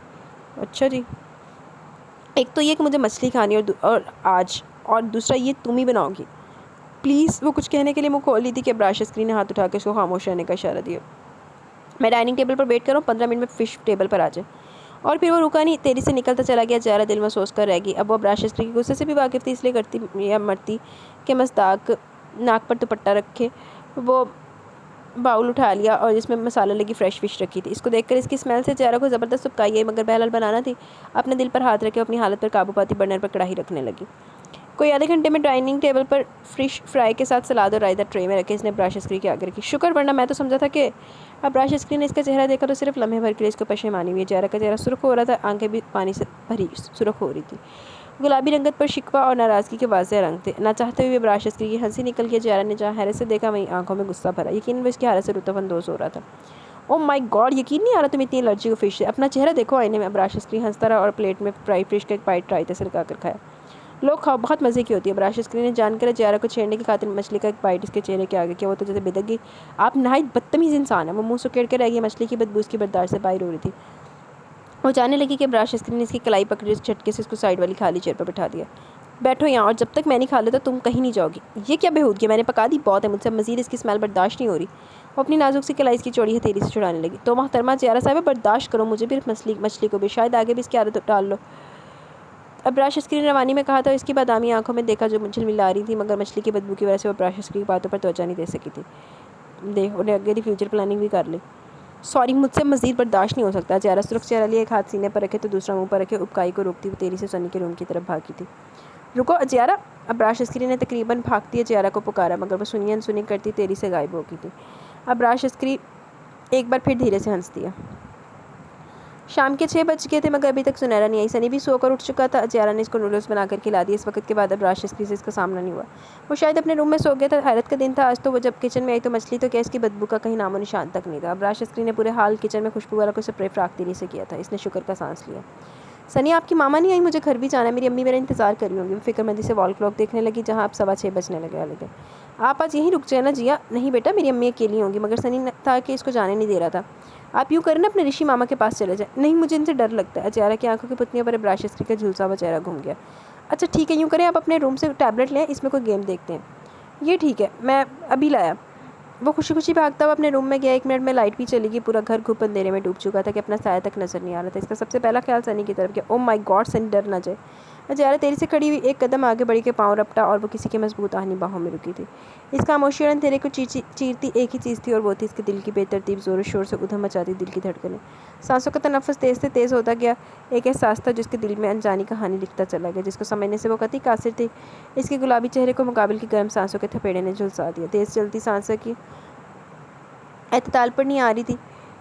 कोई 5 मिनट बाद पूरा हाल तेज़ मरकरी की रोशनी में नहा गया। ज़ारा ने आंखों को सख्ती से मींच लिया, गुलाबी होंठों को भींच लिया। ब्राशस्क्री ने बकौल ये गुलाबी चेहरा देखा और देखता ही चला गया। वो इस नए गुदगुदाने वाले एहसास को, इस खूबसूरत जज्बे को क्या नाम दे। इसके दिल में सुर्खियों बिखरने लगे थे। आंखों में एक अजीब सी चमक उभरी थी। बेसाख्ता इसका हाथ उठा और ज़ारा इसके गुलाबी चेहरे की तरफ बढ़ा। इन दहकती उंगलियों के लमस पर ज़ारा ने बादामी आंखें बाकी खुद पर झुके इस चेहरे को देखा। इसने बहुत करीब से झुलसा हुआ चेहरा देखा। नजरों का ये तसारुफ नहायत जानदार था। ज़ारा के हाथ अब ब्राशस्क्री के शाने पर थे, तो अब ब्राशस्क्री का एक बाजू उसकी मरमरी कमर के गिर्द था और दूसरा हाथ इसके चेहरे पर। हाय हाय, इस जानी पहचानी आवाज़ पर दोनों ने चौंक कर दाखिली दरवाजे की जानिब देखा। ज़ारा गड़बड़ाती हुई इससे अलग हुई तो ब्राशस्क्री को भी अलर्ट होना पड़ा, मगर पता नहीं क्यों आमद इसको अच्छी नहीं लगी। फसूं और खुशबू का जो हसार इनके गिर्द बंधा हुआ था वो टूट गया था। ख्वाबों के जिस नगर में वो सैर करने निकल पड़ा था वो ख्वाब टूट गया था। ज़ारा ने बहुत झिझकती हुई निगाह ऊपर उठाई, फिर अपने इतने सारे ख्वाहिशों को देखकर वो अंदर सनी के पास तेरी से निकलती चली गई।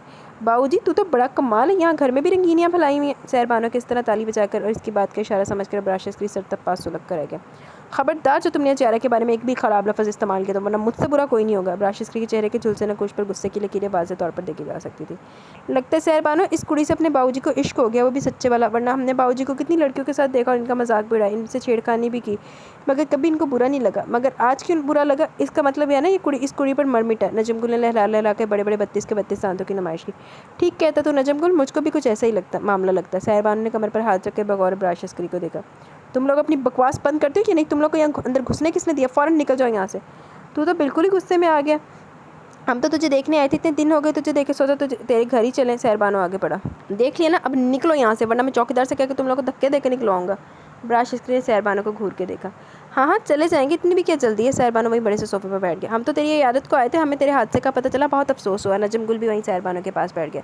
वैसे मेरा ख्याल है अब तेरा गरूर, तेरा हुस्न पर तकब्बुर ख़त्म हो गया होगा, है ना? सैरबानो ने बहुत गौर से ब्राशस्क्री के चेहरे के उतरते चढ़ते तनाव को देखा अबरार शस्त्री को अपनी गुजरी पिछली ज़िंदगी जितनी शिद्दत से याद आई थी, इससे कई ज़्यादा शिद्दत से अपने आप पर पछतावा भी हुआ। अल्लाह रब्बुल इज़्ज़त को जिस तरह भूलकर वो खुद को खुदा समझ बैठा था, घमंड की आखिरी सीढ़ी पर बैठा खुद को राजा इंदर समझ बैठा था। दौलत, इज़्ज़त, शोहरत, सबसे बढ़कर हुस्न, बेपनाह हुस्न की दौलत से माला माल, हर शय चाहे वह मादी अशिया हो या इंसानी वजूद, अपने आगे हकीर गर्दानता था। मगर कितनी देर इसको अपने औकात पता चल गई थी कि असल में इसकी हैसियत, इसकी औकात कुछ भी नहीं है। जी तो गाइज़, यहाँ पे हमारी एपिसोड अपने इख्तिताम को पहुँची। कैसी लगी आपका एपिसोड? अपनी राय का ज़रूर ज़ाहिर कीजिएगा। बस 1-2 एपिसोड ही रहेंगे, हो सकता है नेक्स्ट लास्ट हो और हो सकता है 2 हो मज़ीद। तो आप लोग अपनी राय का ज़रूर ज़ाहिर कीजिएगा, आप लोगों को एपिसोड कैसी लग रही है। इंशाल्लाह जल्दी मिलेंगे न्यू एपिसोड के साथ। तब तक के लिए अपना बहुत सारा ख्याल रखें, दुआ में याद रखें। मुझे इजाज़त दीजिए, मैं चलती हूँ। और आजकल बहुत मुश्किल है टाइम मैनेज करना। अल्लाह